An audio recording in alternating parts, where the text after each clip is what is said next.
What's up, everybody? It's your boy Frost Shocker, the 90s Hedgehog here with our Week 3 team builder of RGBL. We are going against Phantom and his Gengars. You guys can hit the like button if you haven't already. Subscribe to join the Frost Shocker crew today because you're familiar with the king of the crew. Last time we took on Phantom, I think he had sand, a miniature Santine of sorts, and we were able to pull out a clutch victory on the back of mother freaking Corviknight, which was sick because of a Comberry, which is really great.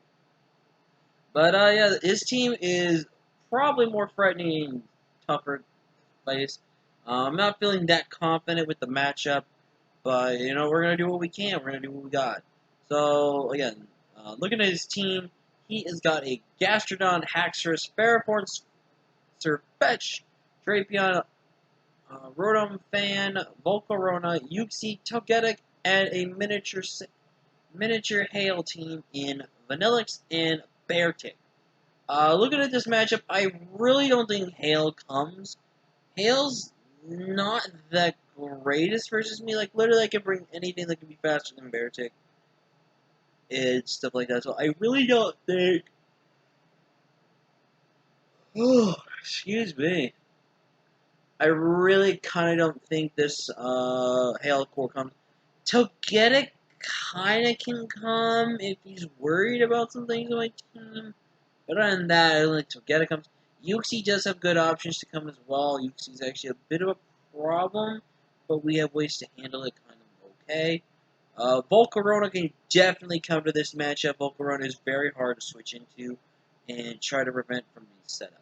But his main six, I think, make the most sense. Like, at least his first four, or if not five.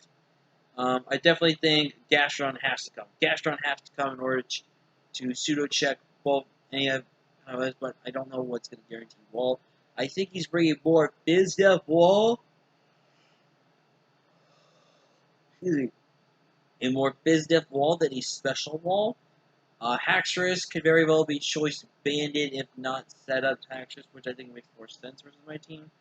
I'm thinking probably more lines of a physically defensive or semi-mixed defensive Ferrothorn, and I think a Choice Bandit or potentially Choice Scarf, which is something they'll be on the lookout for. Sirfetch'd is very deadly, and I think Drapion comes for the knockoff utility, absorb T-Spikes, and Dark type just in general. And Rotom Fan I think comes because Rotom Fan is actually pretty good against my team if it can get the check going in. Plus if it's a support move, plus Hex, that's a problem. Versus a certain amount of money. So, again, sorry if I yawn. It is late at night for me.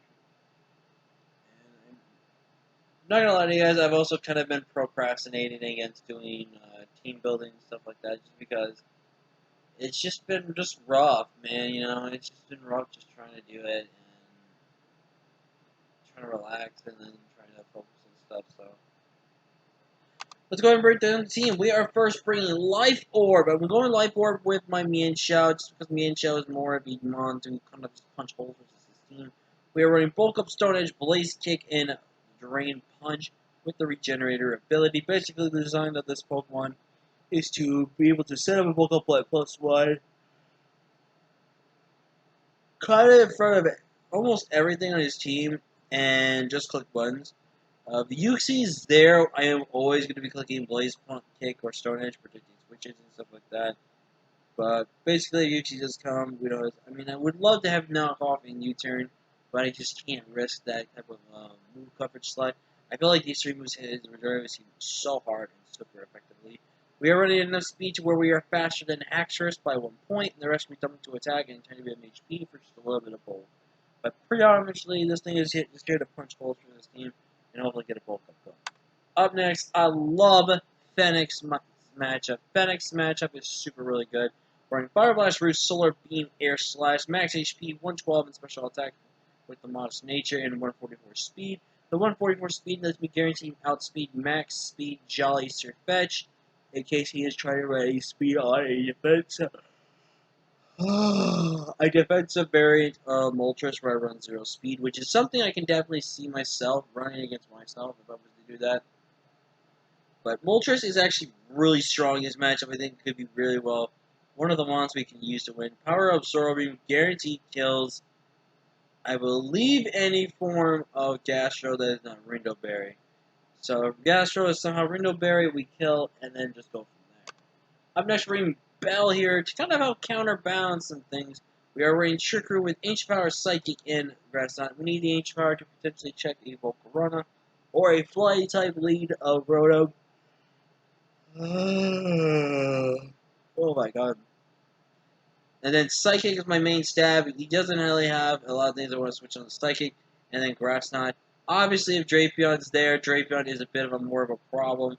But I feel like I need, because Gastrodon is more of a problem versus my team than some of these ones, because I could just instantly go to something and check it or just counter it. But yeah, Bronzong, we actually are going to Levitate ability because I already know it's going to be Mold Breaker hacks. And I really should prep potentially a fiery set and everything like that, but I just can't do it. I think Levitate Bronzong is still the right set. It's still relatively good, and I think it's going to be doing some wonders for us this week.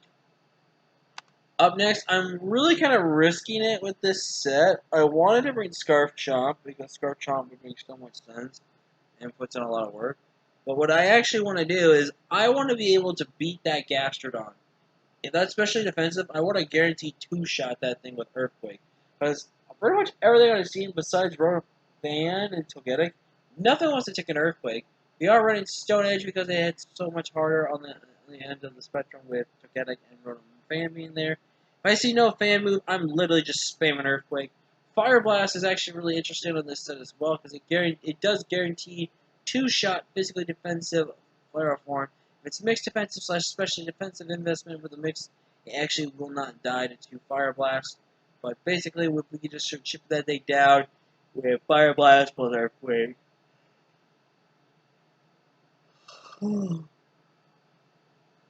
can be really, really good. And I just generally think of this as going to be good. By the way, if I do see Ferroform, I think my lead matchup is always going to be Phoenix, my Ultras, just to make sure he can't guarantee get up hazards unless he wants to risk hazards. Really. Up next, we're bringing the return of Weavile with the Choice Band.